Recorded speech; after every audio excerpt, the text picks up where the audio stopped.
Hey, what's up everyone? Welcome back to another video. So for this video, I wanted to go over the election results for the Sheriff's Office election, as well as some plans that I had for a future video, and then addressing some additional things that came up, especially during the campaign. So obviously I didn't win.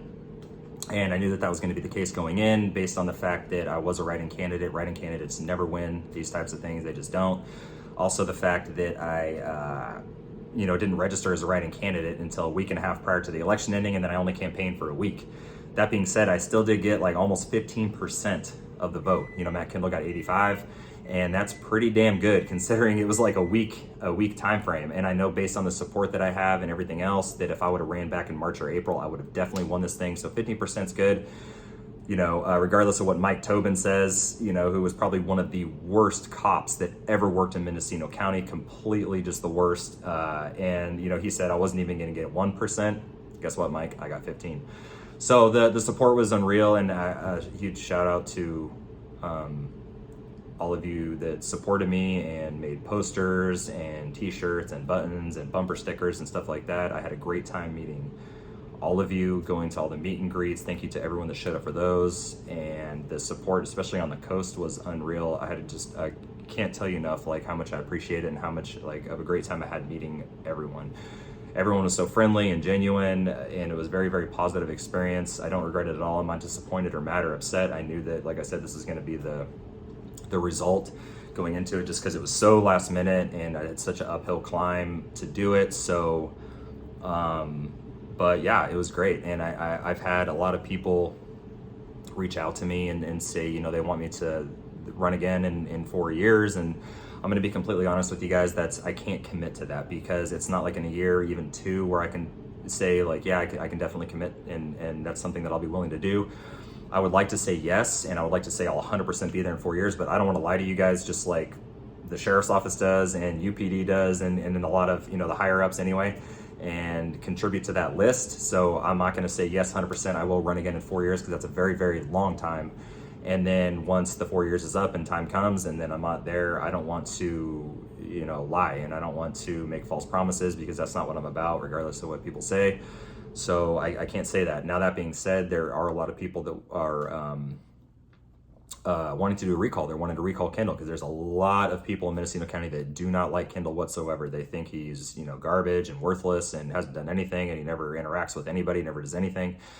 Which is true, but they want to get him out of there. So I've already had people, I didn't even ask them to do this, they're already drafting up the paperwork, and basically what that looks like is it's a percentage of the registered voting population in Mendocino County. A percentage of them, you have to get a certain amount of signatures on a petition in order to initiate that recall. So for Mendocino County and the size of with the registered voters, it's going to look like a little over 8,000 signatures probably required to start that process, and you have to show cause, which is easy, and everything else. And then what that would look like, and this would be way before the 4 years, right? So this would be something that I could definitely do. It's feasible, it's easy, well, not easy, but it's definitely, something I could work with, way less than the 4 year mark.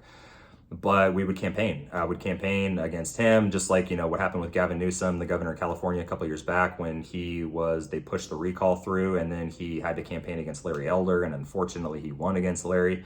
But that's what that would look like. And then Matt Kendall would have to do what he hates doing and what he's horrible at, and that's get out in the community. He'd have to talk to people for once. He would have to actually campaign to be sheriff for the first time ever. And he would have to probably debate me, even though he refused to do that this time around. He just acted like nothing was going on, like I didn't exist, because to his credit, he knew he had it in the bag. He did. He knew I got in way too late, regardless of the support that I had. He was counting on all those people that didn't know that I was registered because I got in so late, and he was also counting on the thousands of people that had already sent in their ballots prior to me even getting registered as a write-in candidate. Also, there was a lot, like 4,000, I think, of undervotes, meaning that's people that didn't even write my name, and they didn't even check the box for Matt Kendall, meaning that's also stuff that got sent in prior to me getting registered, and those votes don't count for anything. So that's 3,000 or 4,000 people that their vote didn't go anywhere, right? So I'd be very much willing to participate in that if that were to come to fruition and they were able to push that recall through. And that's, that's pretty much it. The almost 15% that I got, like I said, it's definitely much higher than I thought, and it's pretty good considering everything. other than that, very, very positive experience. None of the keyboard warriors came out from YouTube to say anything negative to me or do anything to me at these various, I mean, I was all over the county, obviously, for a week. Every single day I was doing stuff. Nothing negative. It was all very, very positive and very interesting experience, especially doing interviews. I did 6 or 7 interviews and, you know, a podcast with Drew and Carter, and that was awesome. But it's a very interesting thing to go through, and I learned a lot, especially doing interviews. Especially the one that I did with Mendo Fever, who twisted my words, made some weird title to it, like ex-cop, current YouTuber. I'm not a YouTuber, man. I make videos every once in a while. I don't even have that many subscribers, okay? I don't make any money, so I'm not a YouTuber. Twisted my words, put stuff in there I didn't say, left stuff out, and you know, everything that I did say, he had some rebuttal towards, which that's not how an interview is supposed to go. You're supposed to talk about ask me questions, and then put what I say. You're not supposed to battle me in the comments, like him saying that I lived in Virginia. He's like convinced that I lived in Virginia, which I've never lived there in my entire life. Even if I did, it doesn't even matter because my primary residence is in Mendocino County still, so that doesn't matter. But he was convinced, and he put some stuff that he did a white page search on me, and which is easily explainable. But that process, it was a learning process for me. And, you know, I know that I will never talk to certain people again. You see their biases, you see their agendas. Matt Kendall refused to interview with basically anybody that I interviewed with. They all reached out to him and said, hey, we want to afford you the same opportunity. And he would only interview with Mendo Fever. And that's because Mendo Fever is his homie, and he works at the sheriff's office. He's search and rescue. And he can put whatever Matt Kendall has to say in there and, you know, not do the same thing to Kendall that he did to me, obviously. So, it was very, very interesting. And then, you know, so that was, yeah, with all that stuff. And then also I had a bunch of people ask me, like, what was the support like with deputies, you know, patrol guys, sergeants and below at the sheriff's office during my campaign thing. I didn't hear from any of them. So command staff at the sheriff's office, you can rest assured that your little vague threats that you give to people about talking to me and providing me information or whatever, it worked. They didn't talk to me because they're scared of you guys. I did have one of my buddies there. He's a deputy. I've known him a long time. He actually reached out to me and messaged me and said, Trent, nothing personal. I can't be seen with you, and I can't be, you know, talking to you because you know how these guys are, Trent. You know that they'll put me in an IA, internal affairs investigation, for whatever they feel like. If they find out I'm talking to you, they'll fire me if they can. They'll accuse me of providing you information, which they've already done. They already did that to one of my buddies for the child pornography case, but he won't get in trouble for that because he never gave me anything. But they know that him and I are buddies, and you know, that's just what they do. So there was a lot of that going on. There's a lot of that. And I didn't really talk to any of those guys, and I don't take it personally at all because I have been told that they care who talks to me. You know, Matt Kendall said with his interview with Mendo Fever that he doesn't care. Yes, you do, Matt. You care a lot. I know that you do. I've been told. So again, you're just lying to the public for whatever reason, to secure your good old boys network nonsense. But, and that's what sucks for you guys, you know, because yeah, I'm not disappointed that I lost for myself. I'm disappointed for the community because now you got 4 more years of lies, no transparency. He's gonna he's a horrible sheriff. And, you know, he said he's not a politician, he is a sheriff, and he's proud of that fact. Well, at least be a good one, Matt, because you're not, you know. I talked to so many people that are not happy with you and your lack of work ethic, lack of community oriented anything. And people miss Tom Allman even. I got told that time and time and again. And again, I have nothing negative to say about Tom Allman at all. So, yeah, and to go along with, you know, people not talking to me, cops at these agencies are weird. A lot of them have never known anything else. They've never really been outside of Mendocino County. They've really never had any other jobs there as adults, whereas I have. I've been around a lot. I've done a lot of different things. You know, I went to college. I have a lot of life experience as well, on top of being a deputy. And a lot of these guys, they make that their whole personality. They make that their whole life. That's their whole world. Nothing else matters. That's why a lot of them go through 2-3 divorces, turn to pills and alcohol. Not all of them, okay, but there are some that do, and it's just a fact. But what I mean, it's weird, is they will refuse to believe that cops are bad, that any cop can be bad at all. They think that they're perfect and that it's the public and the criminals are the ones that have the issue that are, if they bring any allegations against anybody in law enforcement, it's impossible for these guys to have done anything wrong. So I did have one deputy there. This is to go along with guys talking to me. So a deputy that I thought was my friend, I've never had any issues with him, never said anything bad about the guy.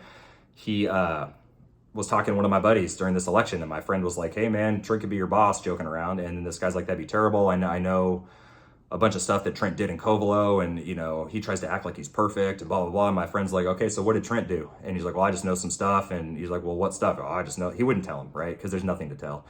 And my friend's like, well, if there was something you know, like, or those guys know, they'd probably broadcast that out, especially because Trent's running for sheriff. And then this same guy also started defending J.D. Comer in the child pornography case. And it's like, I don't know why you would defend that, saying I didn't know what I was talking about, and then I was, you know, it was handled properly. This guy has no idea about that case. He has no idea what went on to it at all. He didn't talk to anybody. He wasn't there for the investigation, so he's so out of touch. But the weird thing is with this dude is he was in task force. He got pulled out of task force. This is when I was still at the sheriff's office because we were so short on patrol. Got sent up to the north sector. He threw a temper tantrum. He whined and cried and complained because they pulled him out of task, and he felt that patrol was beneath him at this point. So he was showing up late on purpose to his own calls. He was slacking off on his work. He was being very, very lazy. His partners were pissed, and I was still working at the time, and they would tell me about it. I didn't work with him during this time too much, but I did see it, and he hated the entire command staff for screwing him over, you know, in his own words. And he was always talking about quitting and going to Sonoma County. And it's funny because he actually told my buddy that he's like, it doesn't matter, I'm out of here in 6 months, I'm going to Sonoma County. But it's weird that, and that's not just there at the sheriff's office. They do it with guys with like Noble Weidlich, with, you know, the ex-UPD chief, and Kevin Murray. They will get brainwashed by these higher ups, and they will think that there's no way that any of this stuff can be true. It's all a lie, it's all made up. But this guy was so anti all these command staff guys, or anti-command staff, and like they screwed him over, and he was bitching and complaining and screwing off at work, and we were friends. And then he says this. So I don't know who, like, I'm cool with there anymore. It doesn't matter to me. Like, I have a few people I talk to still. It doesn't matter. And if I had been sheriff, I got asked this too, what was my plan for people like that, with that backwards brainwashed mentality? I would have just hoped that they would have quit. Like, he's like, oh, I'm going to leave anyway. Just great. That'd have been awesome, because he's a shitty cop regardless. And I'm not going to drop his name because he doesn't deserve the notoriety. But it's just, there's just weird things like that. And like with Kevin Murray, and if he gets convicted of these 3 rapes, and with Noble Weidlich, if he gets convicted of whatever he's accused of, there's going to be guys at Ukiah Police Department or even the sheriff's office that are like, oh man, it's all made up. There's no way. There could be video of all these guys doing stuff. And there's still guys like that deputy that I just talked about, and other people that work at the sheriff's office and Ukiah PD that just refuse to believe it. They're living in some like fairy tale land that I wish existed. I wish 100% of cops were good, honest people and did the right thing. That's just not the case. We're human beings, and we don't live in a perfect world regardless. The vast majority are good. That's what I've said. People still think that I'm a cop hater, which I don't get how they can think that, because I constantly say that most of the guys I worked with on patrol are good, solid people.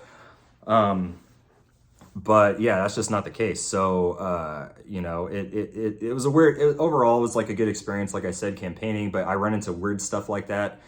A constant topic of conversation or of curiosity was where I live, even though I addressed it so many times. Like, I was like beating a dead horse. Like I told, so many times I addressed it. So Jason Cadillo, he's a lieutenant with the Mendocino County Sheriff's Office. Still, I've done a video about him in the past, which he was not happy with. He actually accused one of my other friends also that's currently in the internal affairs investigation for the child porn of giving me that info, which he never did either. These guys are just wrong all the time. But he asked one of my friends, the same one that deputy had just been talking to about me, where I lived. This was like 3 days before the election ended. He's like, where's your boy Trent live? And my friend obviously is like, that's not my business. And I'm not like, Kadia, why would you think my buddy's gonna tell you where I live, bro? I have the same phone number that I did when I was still working there. If you want to know where I live in Regina Heights, you can call me, you can text me, same email too, and I would gladly give you the exact address, and you can come over for a cup of coffee and a conversation, which is why I'm sure you were asking to begin with. But it's stuff like that. It's just super weird. When I've said that I maintain 2 places, one in Ukiah, one in Texas. and these guys are just trying to do whatever. It's like, well, it goes back to that deputy. Like, okay, if I did stuff in Covelo, what did I do? I didn't do anything. That's why you can't say what I did. That's why these guys haven't put anything out, or dealt with me like Matt Kendall said he was going to do in an old interview with on that podcast with Drew and Carter, because everything I said is legit and they don't have shit. That same deputy, they're obviously like, there has to be some jealousy thing going on, or he's just still mad that he has to work at the sheriff's office and that I was potentially going to be his boss. That's just, immature kid attitude realistically. So, but with Jason Cadillo, I thought it was very funny that he was so concerned with where I live, because Jason Cadillo, I'm not going to give his address because it's actually a crime to do that, to give the address of a current peace officer. So he lives on the north side of town in Ukiah. That's what I'll say. And he lives in a business park, so to speak, meaning that he lives in a modular. His modular is surrounded by barbed wire at the top, and there's security cameras around all of it. He parks his patrol car there. Next to it is a warehouse, and then there's a couple offices and stuff like that. So it's a company, right? This company owns this area, this lot, and he just lives there for some weird reason in some weird, like, super secure trailer.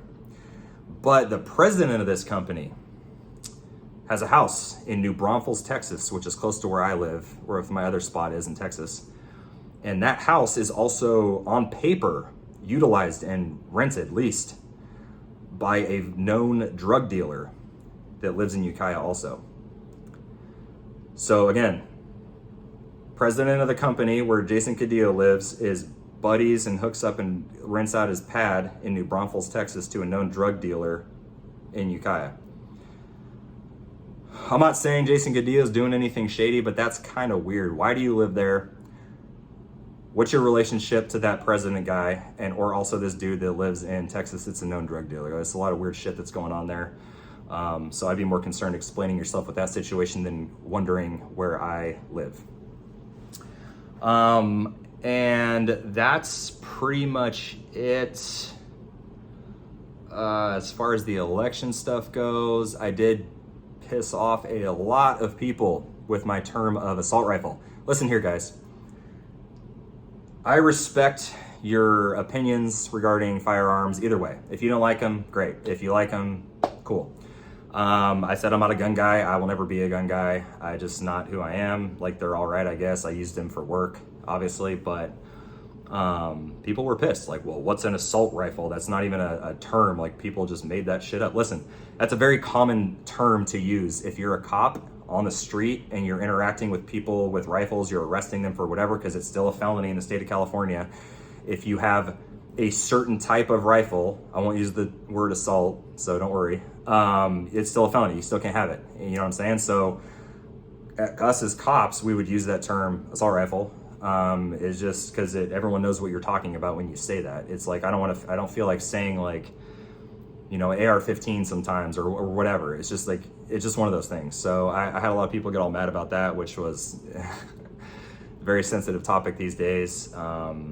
And the COVID stuff as well.